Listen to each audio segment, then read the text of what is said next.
August 1ରୁ LPG ନିୟମରେ ବଡ଼ ପରିବର୍ତ୍ତନ।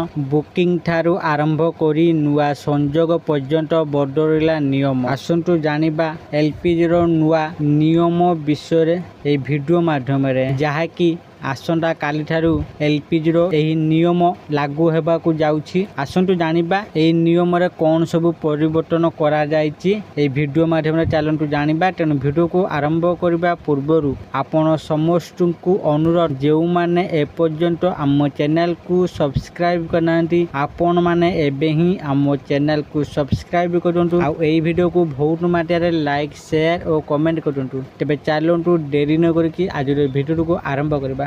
BPCL ନୂଆ ଭାରତ ଗ୍ୟାସ୍ ଲାଇଟ୍ ଜିପ୍ ସେବା ଆରମ୍ଭ କରିଛି। ଲାଇଟ୍ ଜିପ୍ ସେବା ହେଉଛି ଏକ ବିଶେଷ ଏଲ୍‌ପିଜି ଡେଲିଭରି ବ୍ୟବସ୍ଥା, ଯେଉଁଥିରେ ବଡ଼ ଗାଡ଼ି ପରିବର୍ତ୍ତେ ଛୋଟ ଜିପ୍ କିମ୍ବା ହାଲୁକା ବାହନ ମାଧ୍ୟମରେ ଗ୍ରାହକଙ୍କ ପାଖକୁ ଗ୍ୟାସ୍ ସିଲିଣ୍ଡର ପହଞ୍ଚିବ।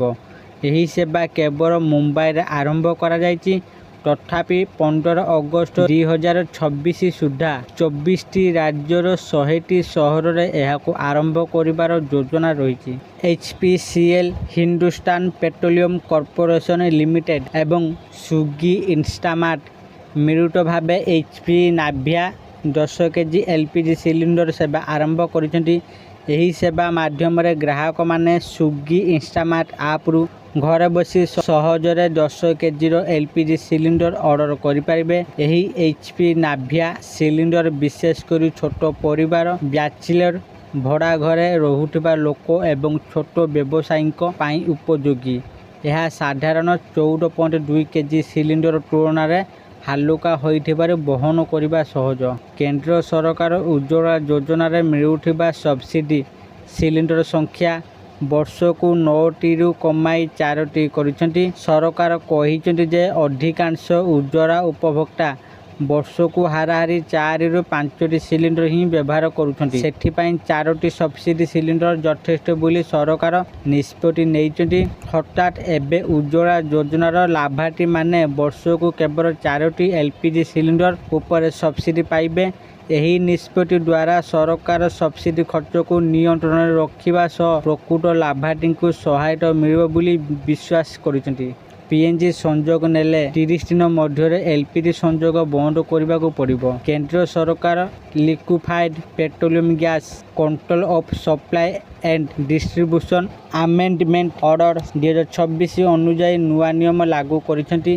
ଏହି ନିୟମ ଅନୁସାରେ ଯଦି କୌଣସି ଗ୍ରାହକ PNG ପାଇପ୍ ନେଚୁରାଲ ଗ୍ୟାସ୍ ସଂଯୋଗ ନିଅନ୍ତି, ତେବେ ସେମାନଙ୍କୁ 30 ଦିନ ମଧ୍ୟରେ ଇଣ୍ଡିଆନ ଭାରତ ଗ୍ୟାସ୍ କିମ୍ବା HP ଗ୍ୟାସର ଏଲ୍‌ପିଜି ସଂଯୋଗ ବନ୍ଦ କରିବାକୁ ପଡ଼ିବ।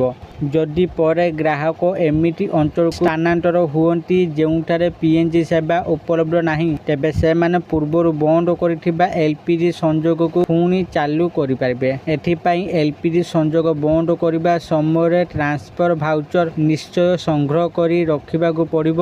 ଭବିଷ୍ୟତରେ ଏଲ୍‌ପିଜି ସଂଯୋଗ ପୁଣି ଚାଲୁ କରିବା ପାଇଁ ଏହି ଭାଉଚର ଆବଶ୍ୟକ ହେବ। ସରକାର ଗ୍ରାହକମାନଙ୍କୁ ଅନଲାଇନରେ ଏଲ୍‌ପିଜି ବୁକିଂ କରିବା ଉପରେ ଗୁରୁତ୍ୱ ଦେଇଛନ୍ତି। ବିତରକଙ୍କ କାର୍ଯ୍ୟାଳୟରେ ଧାଡ଼ିରେ ଠିଆ ହେବା ପରିବର୍ତ୍ତେ ସେମାନଙ୍କୁ ଏବେ ଡିଜିଟାଲ ଭାବରେ ବୁକିଂ କରିବାକୁ ପରାମର୍ଶ ଦିଆଯାଉଛି। ଏହା ବ୍ୟତୀତ ସିଲିଣ୍ଡର ଡେଲିଭରି ସମୟରେ ଗ୍ରାହକଙ୍କ ମୋବାଇଲକୁ ଏକ ଡେଲିଭରି କନଫର୍ମେସନ କୋଡ୍ DAC କିମ୍ବା OTP ପଠାଯିବ।